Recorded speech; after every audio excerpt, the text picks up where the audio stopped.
찬송하시겠습니다. 341장 찬송.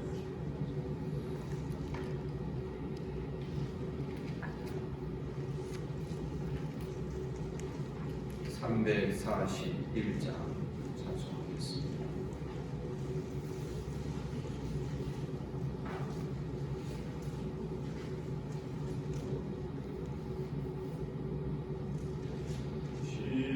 십자가를 내가 지고 주를 따라갑니다.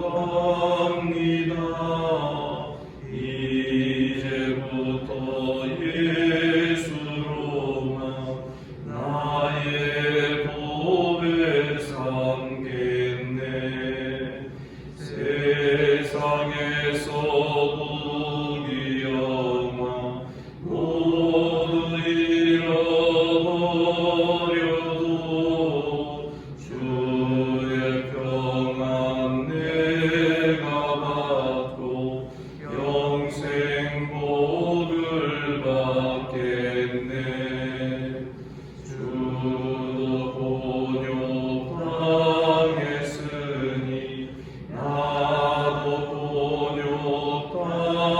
본욕당하리. 세상 사람 간사나 예수 진실합니다. 예수 나를 사랑하사 빛난 얼굴 보이며 원수들이 미워해도 염려할 것 없겠네. 내가 핍박당할 때에 주의 품에 안기고 세상 고초 당할수록 나는 위로 받겠네. 주가 주신 기쁨 외에 기뻐할 것 무엇냐. 주가 나를 사랑하니 기뻐할 것뿐일세.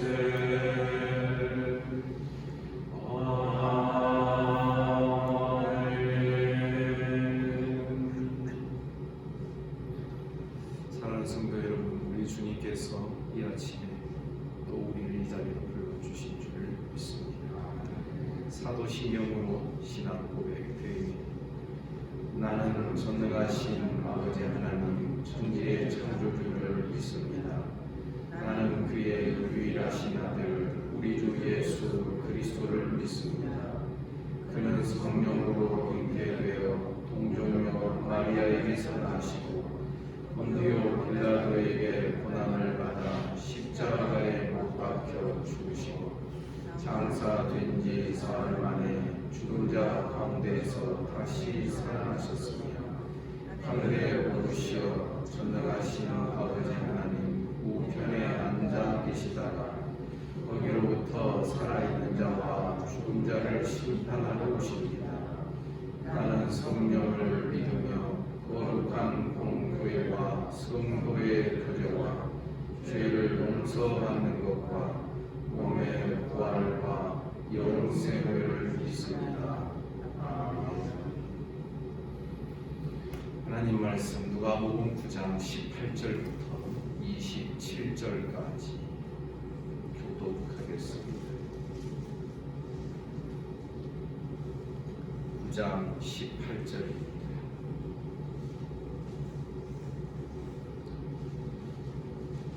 예수께서 따로 기도하실 때 제자들이 주와 함께 있더니 물어 이르시되 우리가 나를 누구라고 하느냐.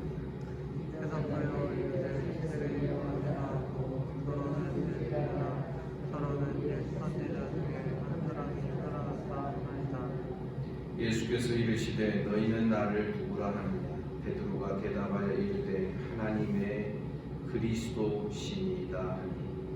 그러나 이 말을 아무에게도 이르지 말라 하시고 이르시되 인자가 많은 고난을 받고 장로들과 대제사장들과 서기관들에게 버림받아 죽임을 당하고 제3일에 살아나야 하리라 하시고 또 우리에게 이르시되 아무든지 나를 따라오려거든 자기를 부인하고 날 제 사랑을 주고 나를 따를 것이니라. 누구든지 제 목숨을 구원하고자 하면 잃을 것이요 누구든지 나를 위하여 제 목숨을 잃으면 구원하리라. 사람이 만일 온 하나를 얻고 자기를 누구든지 나와 내 말을 부끄러워하며 인자도 자기와 아버지와 거룩한 천사들의 영광으로 올 때에 그 사람을 부끄러워하리라. 내가 참으로 너희에게 이르노니 여기 서 있는 사람 중에 주기전에 하나님의 나라를 볼 자들도 있으리라. 아멘. 따로 기도하실 때 주님과 제자들 사이에 가르침이 진행이 되고 있습니다.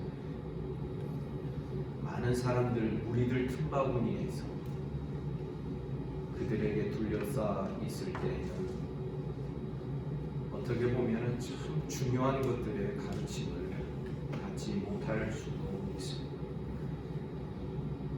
우리는 주님과 독대하는 시간들을 자주자주 갖기를 주님의 이름으로 축복합니다. 예수께서 따로 기도하실 때 제자들과 무리들로부터 떨어져서 제자들과 함께 계실 때 이때에 진짜 가르침이 진행이 되는 것입니다. 예수께서 질문하셨습니다. 우리가 나를 누구라고 하느냐? 그러자 19절에서 대답합니다. 세례 요한이라 하고 더러는 엘리야, 더러는 옛 선지자 중에 한 사람이 살아났다 합니다. 그러자 20절에서 예수께서 말씀하십니다. 너희는 나를 누구라? 18절과 19절이 극명하게 대조됩니다. 우리가 나를 누구라 하느냐 하는 질문과 그러면 너희는 나를 누구라?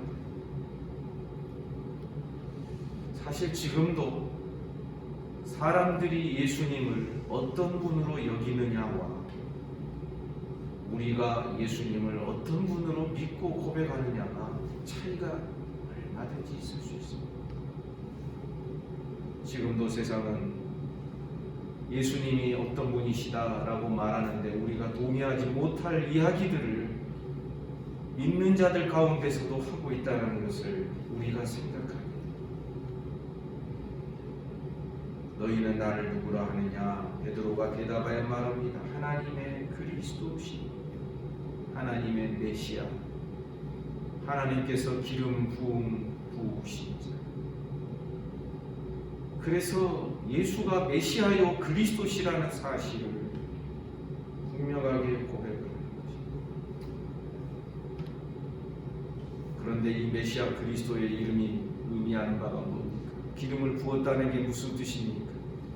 하나님의 어떤 권한을 예수님에게 다 그 아들에게 위임하셨다라는 뜻이 되는 것입니다. 하늘과 땅의 모든 권세, 아버지의 모든 통치, 모든 다스리는 그 권세와 능력을 아버지가 아들에게 다 위임하여 맡겨준 그것을 우리는 기름 부음 받은 것이라고 설명을 하는 것입니다. 하나님의 그리스도시니이다. 21절 경고하사 이 말을 아무에게도 이르지 말라 명하셨습니다. 그리고 22절 이르시되 인자가 많은 고난받고 장로들 대제사장들과 서기관들에게 버림받아 죽임당하고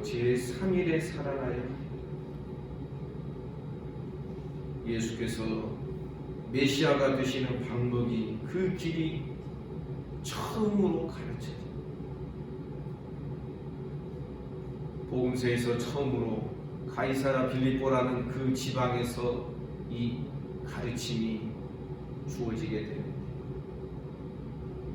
주님은 그리스도가 되시기 위하여, 메시아가 되시기 위하여 고난받고 죽임당하고 제3일에 살아나는 죽음과 부활의 사건을 거쳐야만 그리스도로 인정이 되고 그리스도로 확정이 되는 것을 우리가 볼 수 있는 것입니다.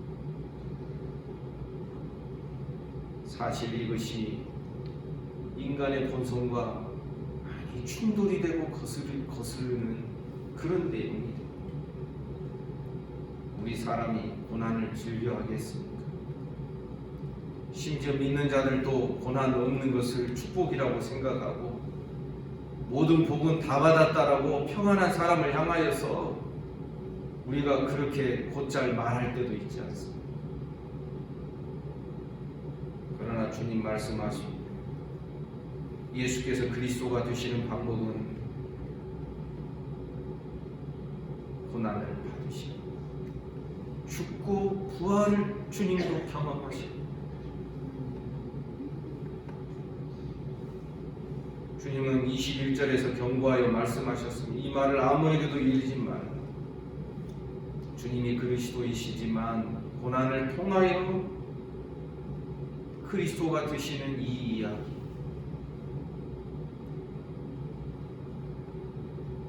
이것을 이야기하도록 주님이 말씀하신 것입니다. 그러니까 21절에서 경고하사 이 말을 아무에게도 이르지 말라 하는 것은 22절 고난의 사건이 없는 20절에 그리스도 되심을 아무에게도 말하지 말라고 말씀하신 것입니다. 다시 말씀드리면 고난을 통한 그리스도 되심이 아닌 것을 말하지 말아라. 사랑하는 성도 여러분, 우리도 성령 안에서 하나님의 자녀가 되고 예수 그리스도께 접붙임 바 된 줄을 믿습니다. 예수께서 머리가 되시고 우리는 그의 몸이 되었으니 예수님과 우리가 한 몸이 되어 예수님이 하나님의 메시아요 하나님의 아들로 그렇게 선포되고 인정이 되셨으면 우리도 또한 하나님의 자녀들, 하나님의 후사인 줄을 믿습니다. 로마서 8장에 보면 우리가 이 후사인데 영광만을 받는 것이 아니라 영광에 이르기 전에 고난을 통하여 영광에 이른 것처럼 우리가 영광을 얻기 위하여 고난도 함께 받아야 될 것이라고 성경은 우리에게 가르쳐주고 있습니다. 많은 성도들이 이 고난 부분에서 넘어지는 자들이 있고 포기하는 자들이 있습니다. 씨 뿌리는 비유에서 그 이야기가 분명히 기록되어 있지 않습니다. 돌 위에 뿌려진 씨앗이나 혹은 가시떨기 위에 뿌려진 씨앗은 일단 싹이 나고 뿌리가 좀 내리는 것 같으나 그러나 환란이 오면은 배반하고 이 세상의 유혹과 어떤 욕심과 그런 것 때문에 자라지 못하는 그러한 상태를 우리 주님이 이미 말씀하셨던 것입니다. 하나님의 나라는 십자가의 고난을 지고 살아가야 되는 나라인 것입니다. 그래서 23절에서 말씀하십니다. 또 우리에게 이르시되 아무든지 나를 따라오려거든 자기를 부인하고 날마다 제 십자가를 지고 나를 따를 것이다. 주님을 따라오려거든 자기를 부인해라. 날마다 제 십자가 지고 나를 따르라. 사랑하는 성도 여러분, 우리는 날마다 자기를 부인하며 내 십자가를 지고, 십자가를 진다라는 게 무슨 뜻입니까? 십자가는 죽음의 십자가, 부활의 십자가인 것입니다. 그래서 자기 부인이 그냥 자기 수양과 자기 결심과 자기 의지로 부인하는 것이 아니라 십자가를 붙들면서 내가 죽는 것을 말하는 거죠. 그것을 도우시기 위하여 성령이 보내심을 받은 것이죠. 우리는 이 십자가에서 나의 옛사람이 날마다 죽고 부활의 새 생명이 날마다 거듭났어. 바울 사도는 나는 날마다 죽노라 그랬는데, 날마다 죽으면 날마다 부활하게 되고 날마다 새 생명이 내 속에서 꿈틀꿈틀 용솟음 치게 될 줄 믿습니다. 주님은 경고하십니다. 24절, 누구든지 제 목숨을 구원하고자 하면 잃을 것이요 누구든지 나를 위하여 제 목숨을 잃으면 구원하리라. 이 말씀은 무슨 뜻입니까? 자기 부인하고 날마다 십자가를 지고 나를 따라와야만 목숨을 얻게 되고 생명을 얻게 된다는 것을 말씀하는 것입니다.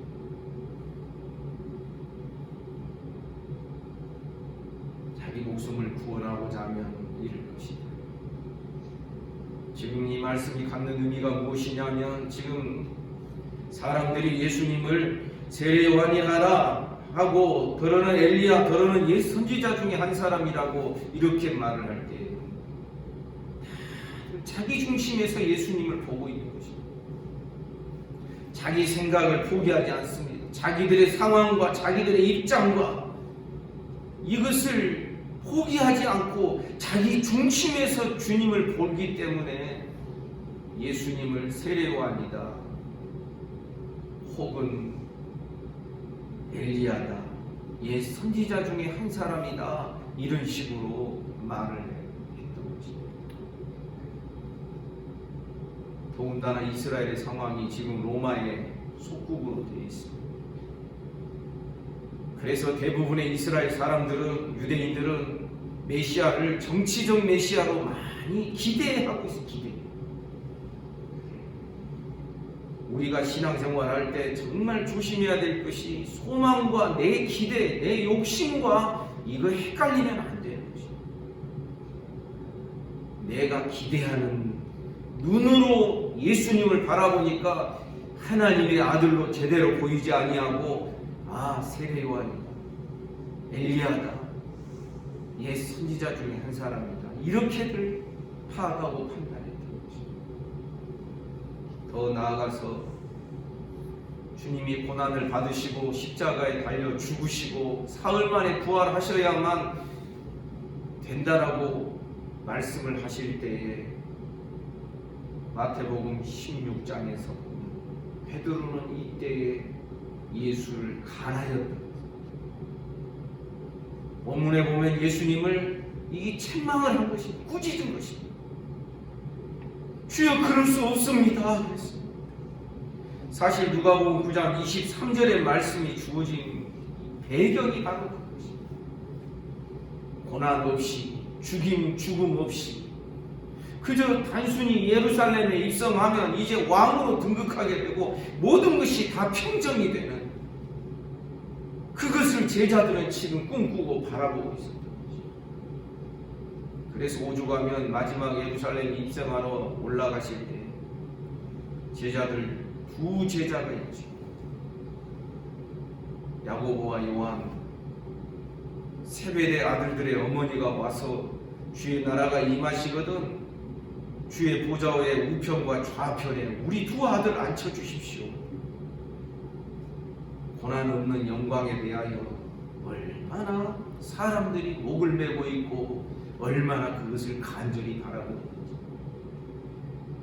예수님이 십자가에 달려 죽으시고 부활하셔야 된다고 처음 가르치니까 베드로는 주여, 그럴 수 없습니다. 그러자 예수께서 뭐라고 말씀하십니까? 사단아, 내 뒤로 물러서. 고난 없는 영광은 사단의 작전이요 사단의 계략이라는 것을 분명하게 우리에게 보여줍니다. 우리가 이런 내용을 잘 알면서도 실제 우리의 삶에서 고난 속에서 유익을 얻고 고난을 통하여 신앙을 배우고 우리의 믿음의 깊이가 생기는 이것을 정말 체득하고 그것을 경험하고 맛보는 성도들이 많지 않다라는 생각을 합니다.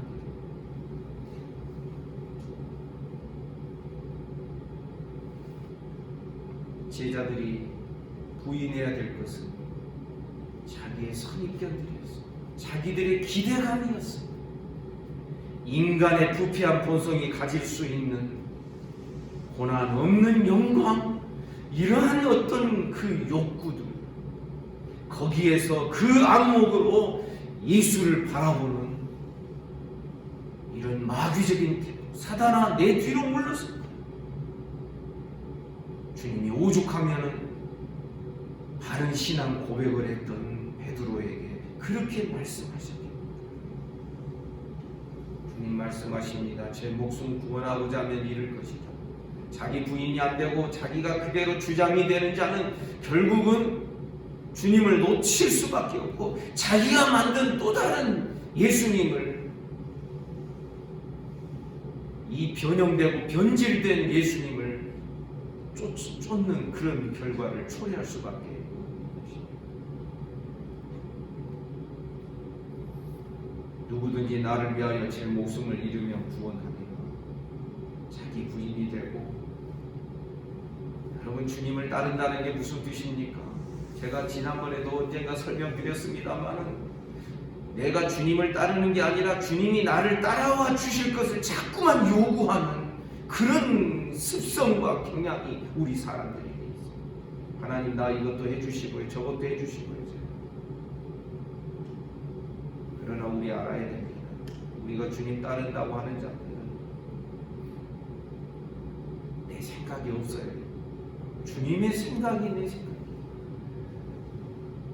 주님의 뜻이 내 뜻이에요. 내 뜻에 주님이 동조해 주시기를, 동의해 주시기를 요구하고 요청하는 것이 베드로의 그 모습 아니었습니까? 주님께는 결단코 이런 일이 일어나서는 안 됩니다. 십자가의 죽음과 부활을 말씀하시니까 베드로가 마귀적인 말을 던진 것이 그것이었습니다. 25절에서 주님 말씀하십니다. 사람이 만일 온 천하를 얻고도 자기를 잃든지 빼앗기든지 하면 무엇이 유익할 것인가? 26절 누구든지 나와 내 말을 부끄러워하면 인자도 자기와 아버지와 거룩한 천사들의 영광으로 올 때에 그 사람을 부끄러워. 왜 주님과 주님의 말을 부끄러워하는 일이 생겨나게 됩니까? 그냥 성큼 영광이 아니라 비참한 십자가의 그 십자가를 지고 그 길을 걸어가셔야 되는 그 어떤 그 고난에, 이때의 제자들은 자기들이 나서지도 못했어요. 베드로는 자기가 예수님을 아는 자라고 하는 그 사실을 숨기기 위하여 예수님을 3번이나 부인하게 됐던 것을 우리가 볼 수 있습니다. 사랑하는 성도 여러분, 주님이 고난 받으시는 것처럼 교회도 고난 속에서 믿음을 배워가는 중에 있습니다. 요즘처럼 나는 교회 다닙니다, 나는 하나님을 믿습니다, 나는 예수님의 제자입니다, 이렇게 말하기가 얼마나 부끄러운, 쉽게 그런 말이 나오지 않는 이 사회적 분위기 속에서, 그러나 우리 모두는 우리가 주님의 제자요 하나님의 자녀인 것을 자랑스럽게 여기고 복음을 자랑하며 나아가는 우리 모두가 되기를 주님의 이름으로 축복합니다. 고난의 주님, 고난의 복음을 부끄러워하지 맙시다. 그 고난을 통하여 영광에 이르신 주님을 바라보고 우리도 주님 걸어가신 그 길을 그대로 걸어갈 때에 27절의 약속이 우리에게 주어지는 것입니다. 참으로 너희에게 이르노니 여기 서 있는 사람 중에 죽기 전에 하나님의 나라를 볼 자들도 이 말씀은 내일 본문이 되겠습니다만 변화산 사건과도 연결이 돼요. 사랑 여러분, 주님을 따른다고 하는 우리들입니다. 내가 살아있어서는 주님을 따라갈 수가 없습니다. 오히려 주님이 나를 따라와 주시도록 어느 순간 고집부리고 요청하고 욕심부릴 때가 있을 수밖에 없는 것이죠. 내가 부인되고 내가 십자가에서 죽고 그리스도와 함께 부활하는 이 복음의 경계선을 날마다 믿음으로 건너가는, 그리고 그것을 맛보고 경험하는 저와 우리 모든 성도들 되시기를 주님의 이름으로 축복합니다. 기도하겠습니다. 하나님 아버지, 오늘도 우리에게 은혜를 주시고 이 아침에 우리를 이 자리에 불러주시고 주의 말씀을 듣게 하여 주시니 감사합니다. 이 말씀을 깊이 간직하게 하옵소서. 아무든지 나를 따라오려거든 자기를 부인하되 십자가를 지고 날마다 주님을 따라야 된다라고 말씀해 주셨나요? 이 십자가의 죽음과 부활의 경계선을 하나님 아버지 더 분명하고 더 선명하게 깨달으며 우리 모든 성도들 고난 속에서 믿음을 배우고 부끄러움 속에서도 믿음으로 다시 일어서며 복음을 자랑하며 복음을 기뻐하는 십자가를 즐거워하는 우리 모든 성도들이 되게 하여 주시옵소서. 우리의 마음의 중심과 우리의 시선이 주님께 고정되어 있기를 간절히 원합니다. 세상의 평가에 우리의 마음이 쏠려 있지 않게 하시고 오직 주님께로만 우리의 심령이 향하도록 우리 모두를 축복해 주시옵소서. 오늘도 새날 주시니 감사합니다. 주님이 내 안에, 내가 주님 안에 거하며 주님과 함께 동행하게 하여 주옵소서. 오늘도 이 아침에 몸이 아픈 우리 성도들이 있습니다. 하나님 은혜를 베풀어 주시옵소서. 소위로부터 시작하여 최영석 집사님, 그리고 김경호 집사 아버님, 하나님께서 모든 자들을 어루만져 주시기를 원합니다.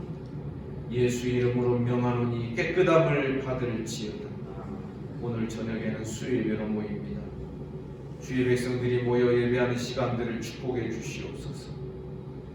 우리가 자유롭게 예배할 수 있는 기회와 시간이 또 언제 박탈될지 모르는 이런 상황 속에서 하나님 기회 있을 때 모여 예배하며 하나님을 경배하는 우리 모두가 되게 하여 주옵소서. 오늘도 나라와 민족을 지켜주시고 한국교회 불쌍히 여겨주시고 북한과 일본, 중국 주변의 나라들 이 지구촌에 신음하며 고통하며 두려워하며 살아가는 모든 인생들을 불쌍히 여겨 주시옵소서. 오늘 하루의 모든 삶을 우리 주님께 의탁합니다. 예수님 이름으로 기도하옵나이다. 아멘. 말씀 묵상하시겠습니다.